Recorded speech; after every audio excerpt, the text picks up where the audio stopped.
Mi nombre es Raúl Aguirre, soy médico e infectólogo del Sanatorio Pasteur, ya hace un tiempo largo, y bueno, en esta oportunidad hemos sido convocados para que podamos tener algunas palabras con respecto a esta problemática de salud que nos aqueja a todos en este momento, que es el tema del coronavirus y la enfermedad COVID-19.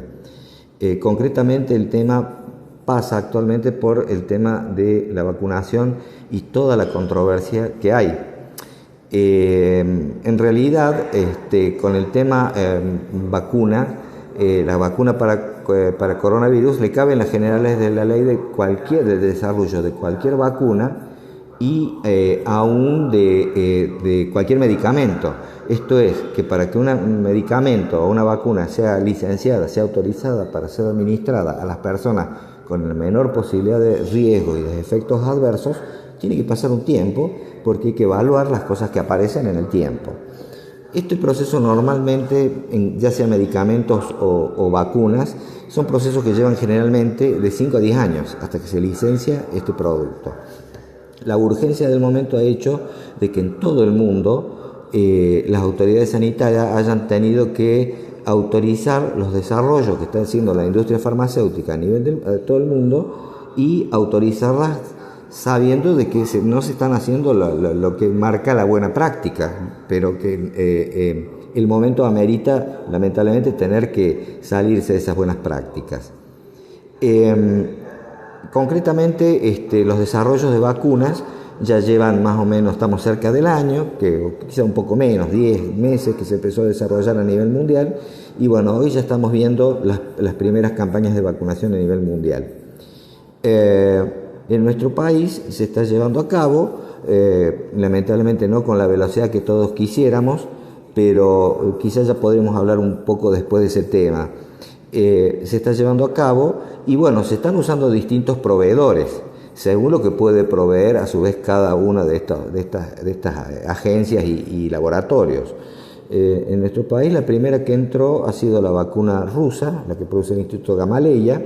Demostró en el curso de estos pocos meses que se está usando de que es una vacuna segura, que realmente es efectiva. Y estas son las dos palabras claves que uno tiene que usar en este evento de vacunación: seguridad y la eficiencia. La seguridad tiene que ver con la posibilidad de que la colocación de esta vacuna nos pueda producir algún tipo de daño pequeño, daño severo, daño permanente, daño temporal, en fin. Eso es lo que se llaman efectos adversos. Y después el tema de la eficiencia, es decir, la capacidad que tiene de poder generar una respuesta defensiva eficiente en la persona, o sea que genera anticuerpos. Hasta acá, de las que se están probando en nuestro país, la de vacuna de Gamaleya es la que ha satisfecho esos requisitos, insisto, dentro de la premura del momento. La otra vacuna que se está aplicando es China, una de las chinas que hay, que provee el laboratorio Sinopharm, vacuna con la cual hay menos estudios, por lo menos a que yo haya tenido acceso, pero es una vacuna que se viene usando en Chile y se viene usando en Brasil y obviamente en China, y no ha habido, por lo menos en las publicaciones que uno puede tener acceso, efectos adversos, potencialmente dañinos con mucha frecuencia, ¿no? Está en discusión si su eficiencia aparentemente no genera el nivel de anticuerpos deseable en la mayoría de la población. Y esto es así como en muchas situaciones en la salud pública. Siempre terminamos hablando de probabilidades y de poblaciones. Entonces, la misma vacuna que a una persona le produjo un nivel de anticuerpos protectores espectacularmente alto, en otro organismo no necesariamente va a producir un nivel de anticuerpos excepcionalmente altos. Y en esto hay que decir de que, por ejemplo, hay poblaciones que desde ya se sabe que suelen ser pobres reactores. La población de pacientes que están en diálisis, la población de pacientes con defensas bajas, por ejemplo, pacientes que conviven con VIH, pacientes oncológicos, en fin, son pacientes que en general, porque justamente ya sea por su enfermedad o por la medicación que reciben, pueden tener un bajo nivel de reactividad frente a cualquier agresión. Y en este sentido hay que decir que una vacuna es nada más y nada menos que eso, que es una agresión controlada, es introducir al organismo algo extraño, pero sin posibilidad potencialmente de daño, y que va a generar en el organismo una reacción que después va a ser protectora cuando realmente nos pongamos en contacto con el agente natural y productor de enfermedad. Es como una gimnasia previa, ¿sí? Para la defensa del organismo. Insisto, hasta acá, otra cosa que hay que destacar es que todo esto que uno puede pretender hablarlo desde la mayor honestidad intelectual posible y desde la mayor neutralidad posible, lamentablemente está entrecruzado por múltiples intereses y múltiples temores a nivel población y a nivel grupos de interés. Entonces uno puede, acá se mezcla la política, no solo en la Argentina, a nivel mundial. Y entonces el ciudadano común y a los que teóricamente tenemos que estar un poco más informados, nos resulta muy difícil poder tener una postura ecuánime y lo más cercana a la verdad. Así que fundamentalmente hay que estar con los ojos abiertos y digamos, espacios como estos que tratan de llevar, digamos, una cuota de ¿cómo se llama?, de la verdad a la que se puede saber hoy. Lamentablemente también hay que decir que todo este momento donde todo es a las apuradas puede hacer de que cosas que hoy se aceptan como totalmente verdaderas, dentro de un par de meses alguien diga que no son así. Por ejemplo, el conflicto que hubo con la vacuna rusa, con la Sputnik 5, cuando salió y todavía no estaba licenciada para mayores de 60 años.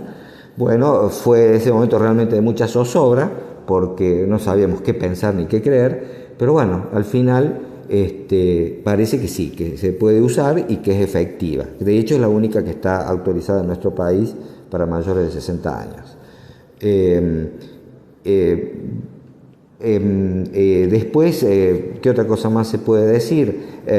Bueno, el Ministerio de Ministerio de Salud de la Nación, que es el que comanda absolutamente todo esto, y baja directrices al resto de las provincias, y esto a su vez va hacia los municipios, digamos, tiene directrices que cada vez se van aclarando más.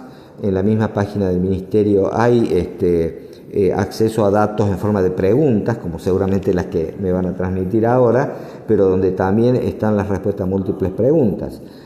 Una que por ahí se suele ver mucho es el tema, por ejemplo, de embarazadas y vacunas.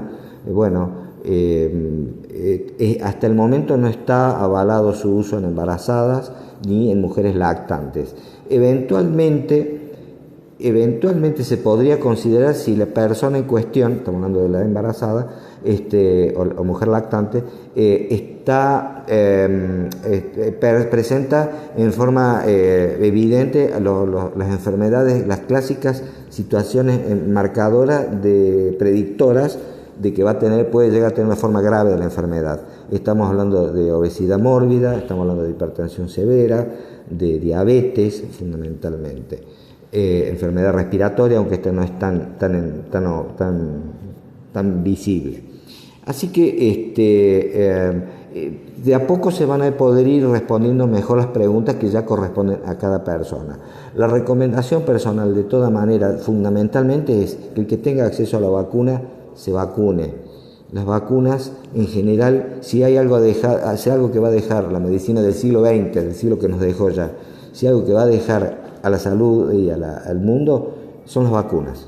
Habrá otras cosas muy espectaculares, pero el impacto que han tenido las vacunas para controlar las grandes enfermedades infectocontagiosas del siglo XX, indudablemente que este concepto de vacuna es lo que ha cambiado todo. Así que firmemente uno recomienda a las personas que estén en condición de vacunarse con y con cualquier otra vacuna, que lo hagan. Por el momento ya dirigiremos las preguntas, pero es lo que yo puedo llegar a decir en general, ¿sí? Doctor, están llegando preguntas. Erika, por ejemplo, pregunta si en pacientes diabéticos anticoagulados pueden vacunar. Sí, porque la inyección de la vacuna es una aguja tan finita que no es de esperar que haga ningún evento digamos, de formación de hematomas en el lugar de la inyección. Bien, después hay otra pregunta donde dice si puede haber un efecto adverso sobre gripe o resfríos fuertes, si uno tiene... ¿Con la vacuna? Sí. Bueno, esa es una de las preguntas que todavía no tiene una respuesta fehaciente, porque simplemente la vacuna todavía no hay gente recién vacunada expuesta a gripe, todavía no está circulando en forma masiva en la población el virus de la gripe, así que no hay respuesta para eso.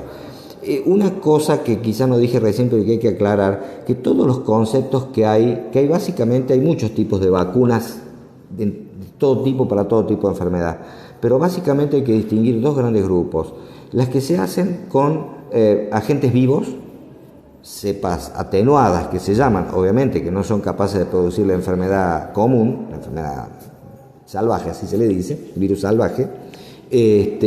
Son cepas atenuadas, pero son virus vivos en general.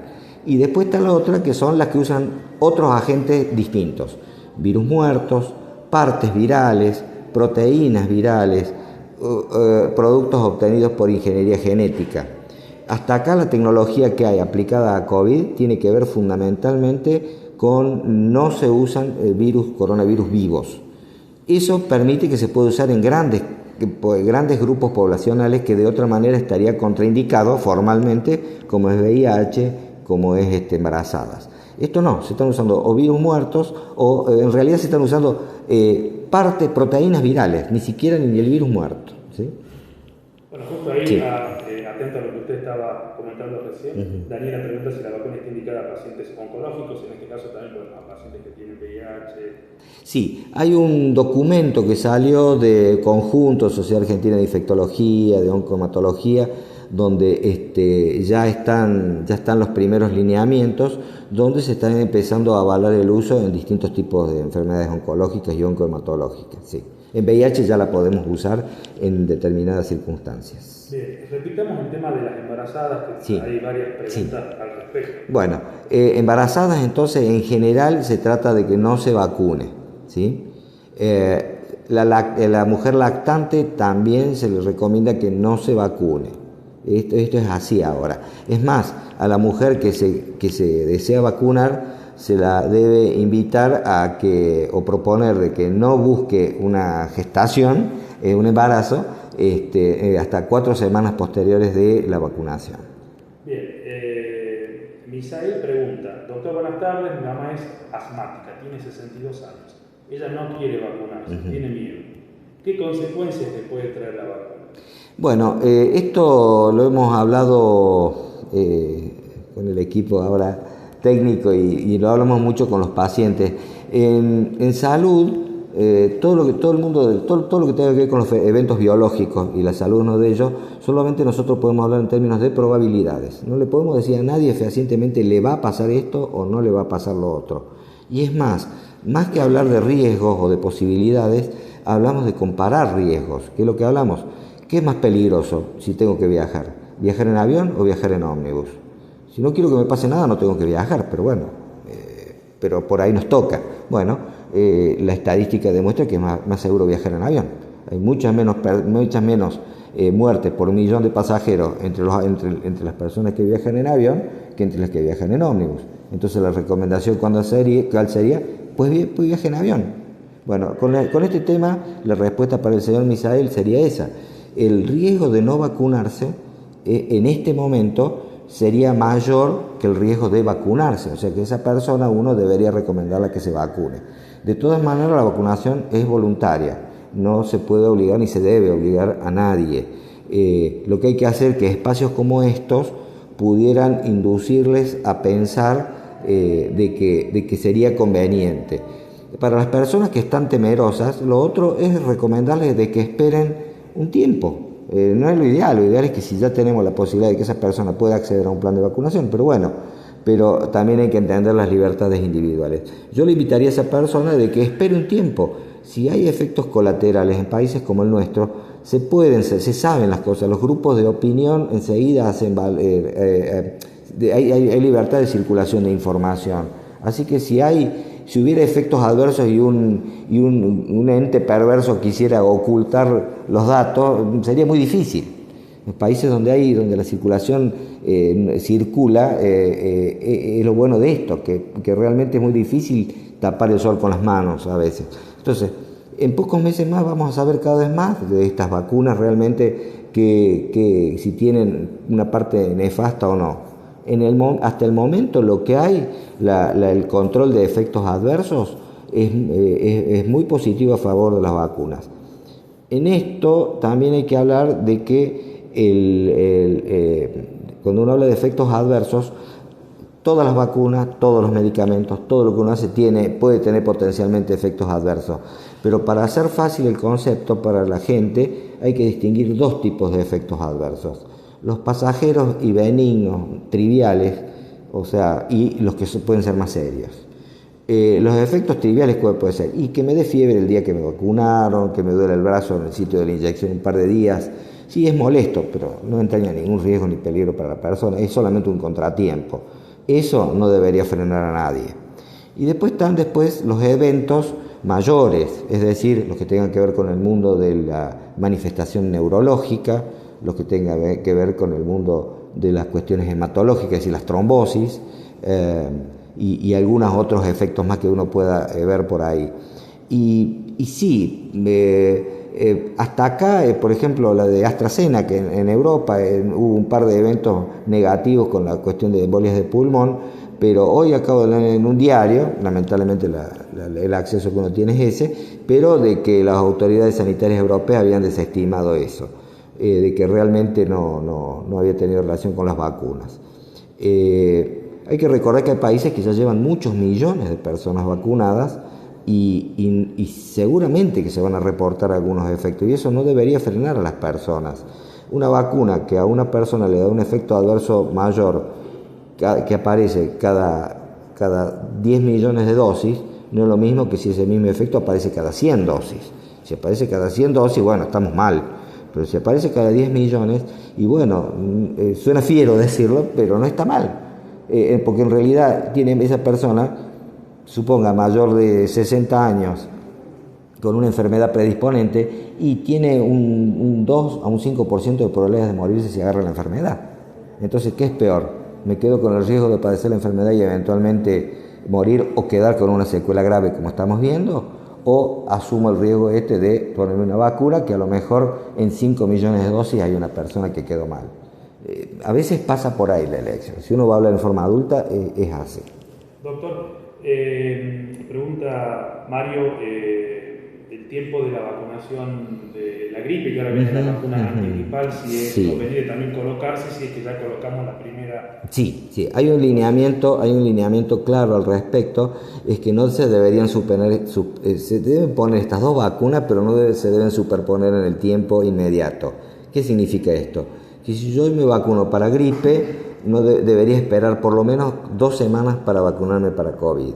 Y al revés, si ya me pusieron la vacuna para COVID, no debería esperar por lo menos 2 semanas, o más, por supuesto, para vacunarme para gripe.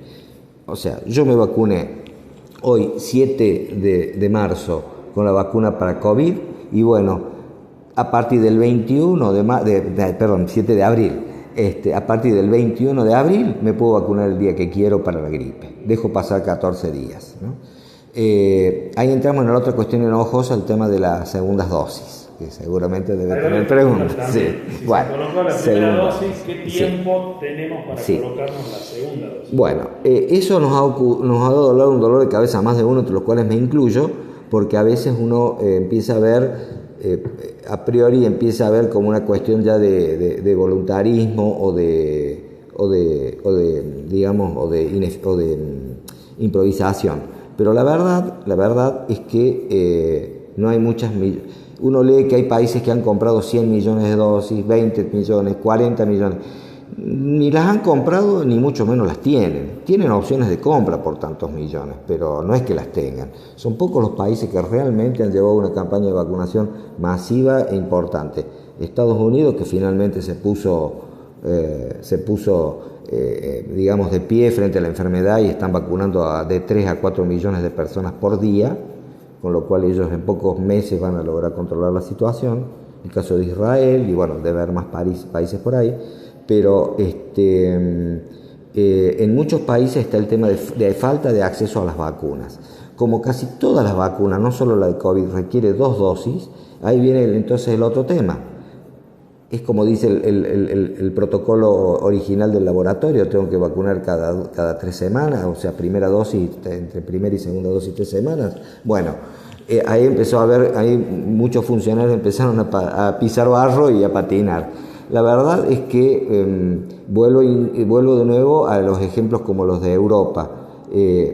Digo esto porque, bueno, para poner un marco de neutralidad, porque en nuestro país lamentablemente es inevitable empezar a pensar en términos, digamos, conspirativos. En Europa se empezó a licenciar el uso de varias de estas vacunas, no ya cada 3 semanas, sino a prolongarlo en el tiempo hasta llevarlo hasta 12 semanas, es decir, 3 meses. Más de eso ya no se sabe si realmente esa primera dosis, esa segunda dosis se va a comportar como primera, o sea, es malgastar el dinero. Pero se cree que por lo menos hasta 3 meses se puede posponer una vacuna.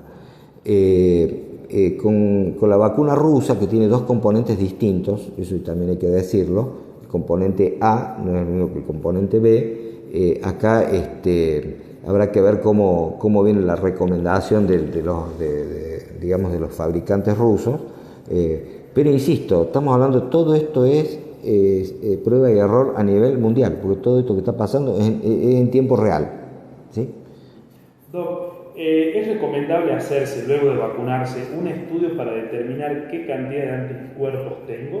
Bueno, la referencia que yo voy a dar es a nivel de un laboratorio privado con el cual tengo mucha amistad, pero no sé qué está haciendo y qué propone la nación o la provincia.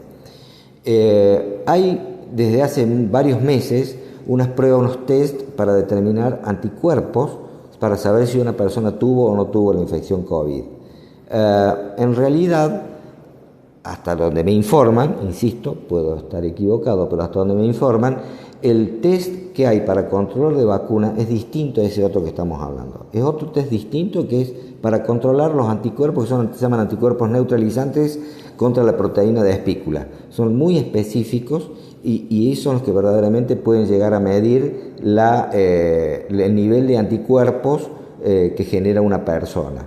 En ese sentido, un trabajo muy interesante de gente del CONICET, que muy bien hecho, muy bien diseñado, muy elegante, digamos, en cómo lo hicieron, y ver los niveles de anticuerpos con la vacuna Sputnik 5 con primera dosis y el nivel de anticuerpos con segunda dosis, cómo se multiplica un factor enorme la segunda dosis, cómo potencia a la primera, y a las 3 semanas, como era el protocolo original. O sea, ahora con ese dato vuelvo a la pregunta. Los protocolos en general de salud pública nunca incluyen los controles de posvacunación porque los costos se disparan de una forma enorme. Entonces, uno sabe, se puede medir la eficiencia de vacuna de hepatitis B, hay vacunas donde uno puede saber el nivel de anticuerpos, la triple viral, pero no se hacen nunca por una cuestión de costos. Eso no quita que a nivel particular una persona quiera saber si realmente la vacuna para él fue efectiva o no. Por supuesto que sí, debería tener que ponerse en contacto con su médico y que le pida, pero que le pida los anticuerpos, control de vacunación, no anticuerpos solamente, ¿no? Porque si no le van a decir si la tuvo o no la tuvo, pero no si está bien vacunado o no bien vacunado. Doctor, si tengo las 2 dosis y han pasado ya varios meses, ¿puedo contraer?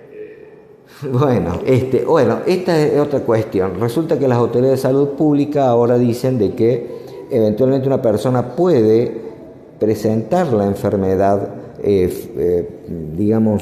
a un vacunado, pero que lo más probable con bastante certeza es que lo que no va a hacer es una forma grave de la enfermedad, lo cual por un lado trae un alivio, porque si me enfermo voy a hacer un resfriado.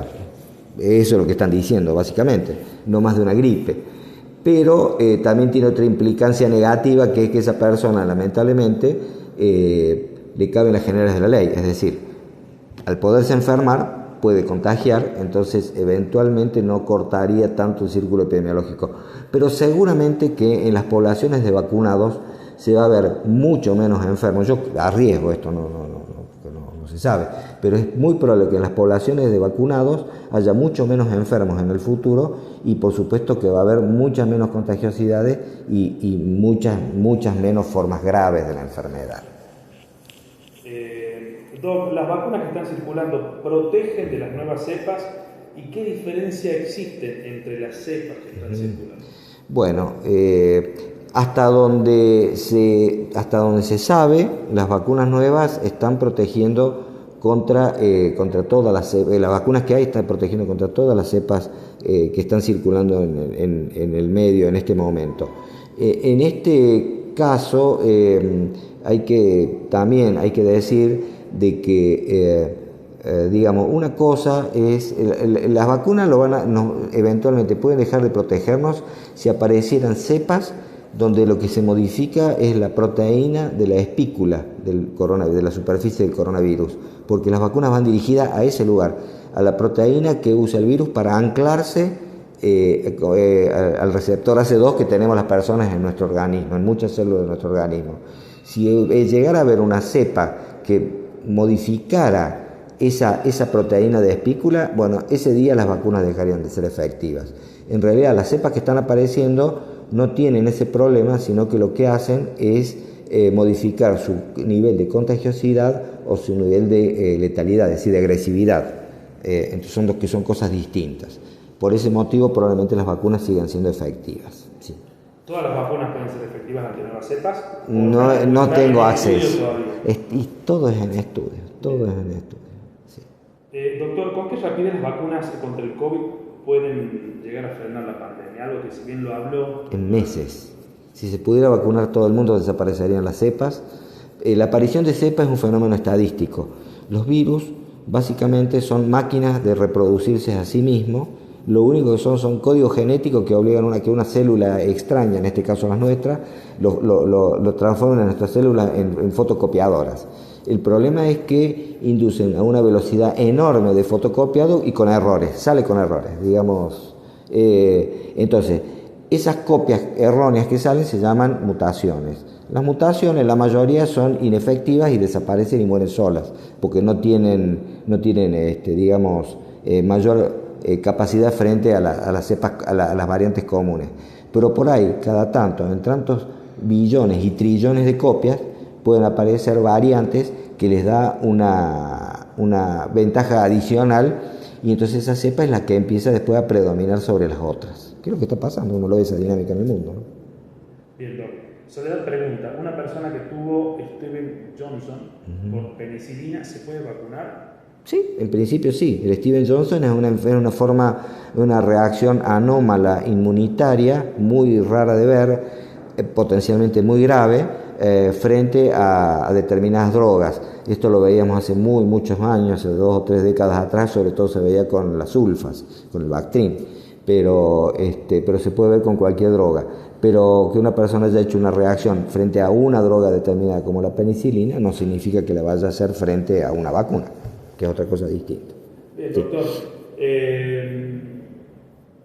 No hay más preguntas al respecto. Perfecto. Ir cerrando. Sí, yo en lo personal y con todo lo que he estado hablando y los escasos conocimientos que uno puede tener sobre todo de la historia de la vacuna, de la historia de la humanidad bajo el régimen de vacunaciones, hace de que uno sea profundamente pro vacuna y deploro de que bueno, en este mundo temeroso, en esta cultura, mejor dicho, en este momento cultural de la humanidad, temeroso y de los poderes ocultos, hace de que mucha gente legítimamente, bueno, crea que las vacunas son ineficientes, son mal o aún dañinas o que son proyectos de grupo de poder para dominarnos. La verdad que hasta el año 1998 en la Argentina morían más o menos 50 chicos por hepatitis A fulminante, y hay que ver morir a alguien de hepatitis fulminante, y más cuando es una criatura. Cuando se empezó a vacunar para hepatitis A en el año 98, para el año 2000 no hubo más muerte por hepatitis A, perdón. Ahora estos últimos años hubo un par de reportes de nuevo, porque bueno, hay gente que no quiere vacunar a sus hijos. Sinceramente me parece que es una lástima de que se piense en esos términos. Uno no es ingenuo, es un hombre grande, pero los números son lapidarios. Las poblaciones que se vacunan están protegidas frente a poblaciones que no se vacunan. Cualquier persona que viaja, yo oí a la persona que viaja a Perú, le digo, aunque tenga la edad que tenga, si fue vacunado antes con triple viral, vacúnese, porque la vacuna de triple viral dura 10 años más o menos. Y yo conozco gente que ha ido a Perú, se agarró una papera, por la cual teóricamente no debería habérsela agarrado, porque estaba vacunado, pero en Perú hay mucha papera, porque se ve que el plan de vacunación no es eficiente.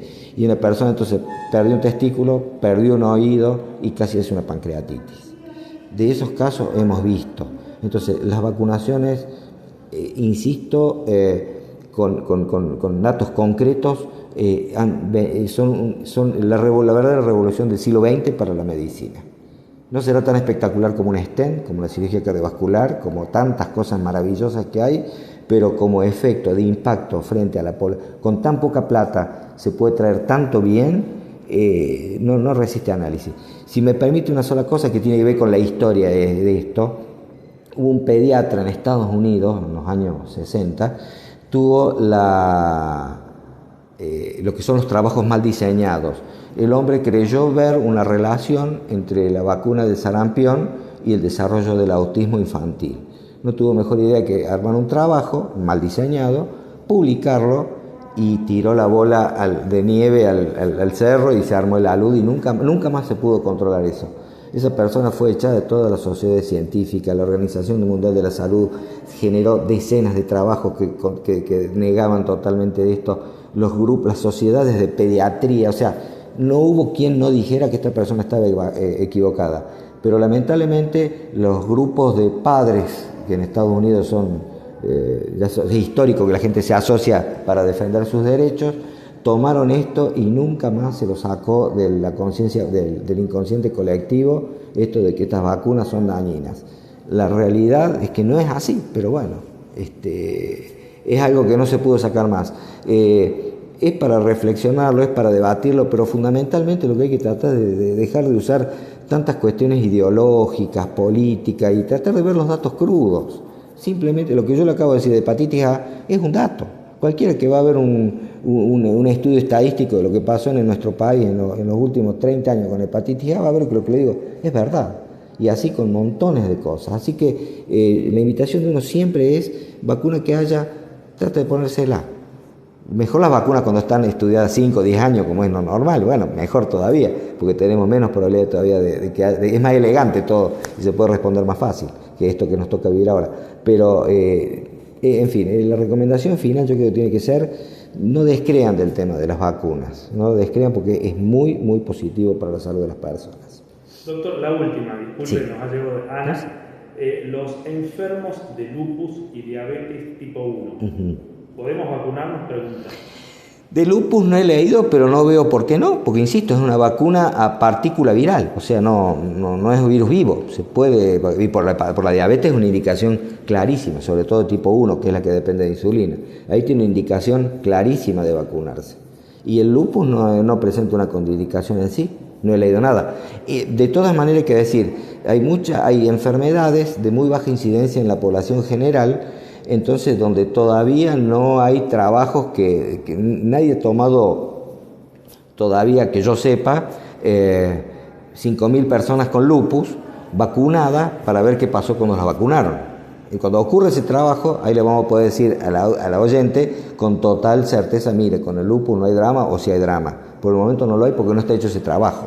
De todas maneras, ¿es recomendable vacunar? Yo personalmente me vacunaría. A mí me pasó con mis pacientes que conviven con VIH, al principio les recomendaba no vacunarse porque había leído alguna cuestión media errónea por ahí. Después cuando salió que no es una vacuna virus vivo, que se podía usar, y bueno, empezamos a recomendar la vacunación. Y hay cosas que por ahí que tiene esta enfermedad que se escapan del sentido común. Yo he tenido varios pacientes míos con VIH y COVID que el sentido común nos indicaría que tendrían que haber tenido una evolución mala, y sin embargo no, la mayoría se ha comportado como el resto de la población general, un cuadro gripal, sentirse muy enfermo unos días, pero no más, poder superarlo. Bien, doctor, Bueno, muchísimas gracias. no, gracias a ustedes, a la audiencia.